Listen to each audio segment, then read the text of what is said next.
Video like जरूर कर लीजिए और ऐसे वीडियो लगातार फ्री में पाने के लिए चैनल को तुरंत सब्सक्राइब कर लीजिए और बेल आइकन को जरूर टैप कर लीजिए ताकि आगे भी सारे वीडियो आपको मिलते रहे। यूट्यूब में फॉलो करते हैं तो प्लीज ये वाला फ्री टेलीग्राम चैनल जरूर ज्वाइन कर लीजिएगा। सारे नोटिफिकेशन सारे अपडेट यहीं पे आते हैं, ध्यान रखिए। करते हैं उन साथियों की जो यूपी पीसीएस 2025 को टारगेट किए, उनको स्टडी फॉर सिविल सर्विसेज के पेड कोर्सेज को क्यों ज्वाइन करना चाहिए, क्या प्रॉफिट होने वाला है, इस वीडियो में आप समझेंगे।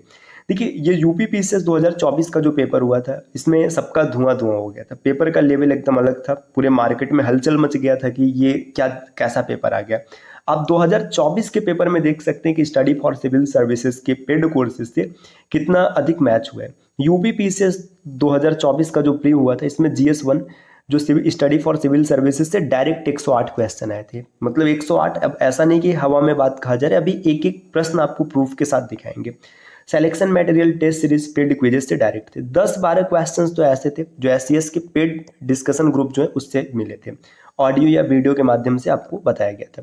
इस तरीके से कुल 120 प्रश्न मिले जो कि कट ऑफ प्राप्त करने से बहुत ज़्यादा है, आराम से आप निकाल लेंगे। अब प्रश्नों को देखिए, जैसे ये यूपी पीसीएस 2024 का पेपर से डायरेक्ट लिया गया। यहाँ पर जो कॉलम 1 है, कॉलम 2 से इसकी मैचिंग करनी। देखिए, देश बताएगा और देश के पर्वत के बारे में बताएगा। आप यहाँ पर देख सकते हैं, देखिए यहाँ पर जितने भी पर्वत दिए गए, चाहे आप बात करें आल्पस की, चाहे एपेनाइन की, चाहे पिरेनिस की, चाहे बाल्कन की, आप हर एक पर्वत देख सकते हैं। देखिए यहाँ पे एपेनाइन देख सकते हैं, आल्पस देख सकते हैं, पिरेनिस देख सकते हैं, पेनाइन देख सकते हैं। इसके अलावा देखिए यहाँ पे इसके और महत्वपूर्ण बिंदु क्या है, विवरण भी बताया गया। अगर और भी डीप में प्रश्न बनता ना तो भी आप प्रश्न को सॉल्व कर लेते। जहाँ पे इतने में ही सबका धुआं निकल गया था, आप इसे और भी डीप में बना सकते हैं। यहाँ पे विवरण दे रखा है कि क्या इसके संबंध में महत्वपूर्ण बिंदु है। इसके बाद अगला प्रश्न यहाँ पर देखिएगा, जैसे ये एक प्रश्न है राजधानी और देश के बारे में, तो यहाँ पे राजधानी और देश दिया है। अब यहाँ पे आप राजधानी मतलब देश, राजधानी और उसकी मुद्रा, तीनों चीजों को देख सकते हैं। अब जैसे मान के चलिए यहाँ पे मुद्रा आ जाता तब भी आप दिक्कत में आते, तो इसलिए यहाँ पे मुद्रा को भी रख दिया गया ताकि अगर कभी करेंसी भी पूछ ले तो भी आप आराम से कर पाए। अगला प्रश्न देखिए यहाँ पर है, ये प्रसिद्ध तूफान और इसके बाद स्थान क्षेत्र, भूगोल का महत्वपूर्ण बिंदु है कि कौन सा तूफान किस कहाँ पर आता है। देखिए, ग्रीष्म ऋतु में आने वाले कुछ प्रसिद्ध स्थानीय तूफान। अब अगर ऐसे भी पूछ लेता है कि किस ऋतु में आता है, तो उस हिसाब से भी आप चीज़ों को देख सकते हैं। देखिए, आम्र वर्षा, यहाँ पे फूलों वाली बौछार, काल बैसाखी, लू, ये सब गर्मी में चलने वाली तूफान है। देखिए, इसे और क्या क्या कहा जा सकता है, इसके बारे में बारदोली छेड़ा, ये सब एकदम विस्तार से एक एक बिंदुओं को बताया गया। आगे देखिए, अगला प्रश्न मधुमेह, जो कि एक बहुत ही सामान्य विकार होता है। साइंस का आसान प्रश्न, अग्नाशय के डिसऑर्डर से मधुमेह होता है। देखिए, एकदम विस्तार से बताया गया कि किसके उच्च स्तर की उपस्थिति से मधुमेह होता है, ग्लूकोज की, किस अंग के कारण होता है, अग्नाशय के कारण होता है। मधुमेह से पीड़ित व्यक्ति को इंसुलिन की आवश्यकता होती है, तो इंसुलिन का आविष्कार किसने किया, ये सब पॉइंट एकदम देखिए विस्तार में। अगला प्रश्न यहाँ पर है दूध, इसमें से किसका उदाहरण है, तो दूध इमल्सन होता है, इसको हिंदी में पायस कहते हैं। तो यहाँ पर देखिए ये हिंदी इंग्लिश दोनों बताया गया कि दूध एक इमल्सन है।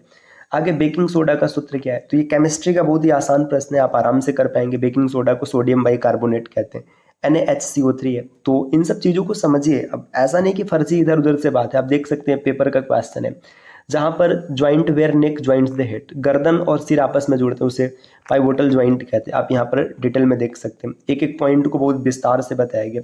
The disease causing micro organism along these are, मतलब इसमें से कौन सा माइक्रो ऑर्गेनिज्म है जिसके कारण रोग होता है, तो पैथोजन। पैथोजन का हिंदी होता है रोगजनक। आप विस्तार से यहाँ पर देख सकते हैं। हो सकता है आपको थोड़ा सा छोटा दिख रहा हो, लेकिन आप चीज़ों को समझिए। देखिए, यहाँ पे जो कथन और कारण वाले प्रश्न है, ये भी आप डायरेक्ट प्रश्न यहाँ पर देख सकते हैं, सीधा सीधा, ऐसा नहीं कि फर्जी कुछ दिए, एकदम इत्मीनान से। आगे देखिए, निम्नलिखित घटनाओं पर विचार करना है, ये क्रोनोलॉजिकल ऑर्डर में लगाना है। East India association, national Indian association, Indian society, Indian association, सबका क्रोनोलॉजिकल ऑर्डर आप यहाँ पे देख सकते हैं। जब 2-3 आपको मिल जाएगा तो आप आराम से सेट कर पाएंगे। इसी प्रकार यहाँ पे देखिए फिर अभिकथन और कारण वाला प्रश्न है, ये अभिकथन है, इसका कारण है। यहाँ पर एकदम सेम यही प्रश्न है, देख लीजिए, कोई भी मतलब बाहर से नहीं है, एकदम सेम वही प्रश्न है। नेक्स्ट आगे यहाँ पर दिया हुआ है अगला प्रश्न देखिए, अब इनको भी क्रोनोलॉजिकल ऑर्डर में व्यवस्थित करना है। आपका इनका देख सकते हैं ऑर्डर क्या होगा, देखिए यहाँ पर है। इसके बाद और चीज़ों को आप आगे बढ़कर यहाँ पे देख सकते हैं।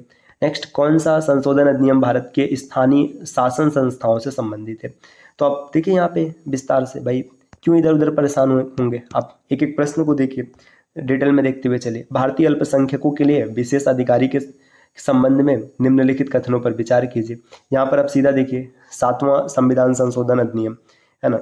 अब आगे यहाँ पर दिया है कि इनको फिर से क्रोनोलॉजिकल ऑर्डर में लगाना है। वेल्लोर विद्रोह, मानव विकास सूचकांक जो HDI है, इसके बारे में, ह्यूमन डेवलपमेंट इंडेक्स, आप देखिए ना इसमें ये हाईलाइट किया गया है पीले कलर से। जितना भी इंपॉर्टेंट है सब कुछ आपको मिलेगा। देखिए आप एक एक प्रश्न को बड़े विस्तार से देख सकते हैं। ऐसा नहीं है कि मतलब फर्जी है या फिर इधर उधर से बनाया गया। अब इसमें से कुछ लोग कमेंट करेंगे कि आपने ये कंटेंट बाद में बना दिया होगा। मतलब आप जरा सा भी तो दिमाग लगाओ, कॉमन सेंस लगाओ कि क्या मतलब जो पेपर आया है पेपर के हिसाब से ऐसे मतलब एक एक स्क्रीनशॉट वो किया जाएगा बाद में रेडी करने के लिए, ऐसा कुछ नहीं है। जो कंटेंट है ये कंटेंट का स्क्रीनशॉट है। आप इसको देखिए, मतलब अलग अलग जगह से सब अलग अलग तरीके से बनाया गया है। यहाँ पे देखिए संविधान संशोधन में कोई संशोधन लाने का उपक्रम किया जा सकता है। तो आप देख सकते हैं सेम वही प्रश्न है ये बाद में डिजाइन नहीं किया गया। अच्छा अगर बाद में डिजाइन किया जाता तो ये सब नंबर वाला ये कैसे होता ये। अब भाई जिनको नहीं वो है तो फिर उनके लिए कुछ भी नहीं है, और जो समझ रहे हैं जिनको क्लियर करना है एग्जाम तो फिर आप समझिए फिर कि स्टडी फॉर सिविल सर्विसेज से क्यों पढ़ना चाहिए। देखिए ये विदेशी यात्रियों का क्रोनोलॉजिकल ऑर्डर है। इत्सिंग अलबरूनी, वेनसांग फायान, आप आराम से सेट कर लेंगे। देखिए फायान हो गए, इसके बाद वेनसांग हो गए। अभी और इसमें आगे देखेंगे, जैसे देखिए यहाँ पे देखेंगे तो पीछे जैसे और आगे मिलेगा, अलबरूनी यहाँ पर है। एक एक करके आपको सब कुछ मिल जाएगा। असहमति की आयु अधिनियम ये आप देख सकते हैं, है ना। आर्थिक समृद्धि, अब मतलब कुछ भी ऐसा नहीं कि अगर आप स्टडी फॉर सिविल सर्विसेज से पढ़ते हैं और आपका सिलेक्शन ना हो, ये मतलब असंभव वाली बात है। अगर आप मन से पढ़ाई करते हैं स्टडी फॉर सिविल सर्विसेज के साथ तो पीसीएस का पेपर चाहे जैसा आ जाए, लेवल चाहे जो हो जाए, इजी हो जाए, मॉडरेट हो जाए, टफ हो जाए, कोई फर्क नहीं पड़ता। आप आराम से कट ऑफ क्लियर कर लेंगे, 100% क्लियर करेंगे। देखिए दोस्तों, अगर आप यूपी पीसीएस 2025 को टारगेट किए तो 2025 की कंप्लीट और सिलेक्शन वाली तैयारी के लिए आपको इधर उधर भटकना नहीं। स्टडी फॉर सिविल सर्विसेज के पेड कोर्सेज को आप फॉलो कर लीजिए और कंप्लीट प्रिपरेशन कीजिए एक जगह से, जहां से आप आराम से कट ऑफ क्लियर कर सकते हैं।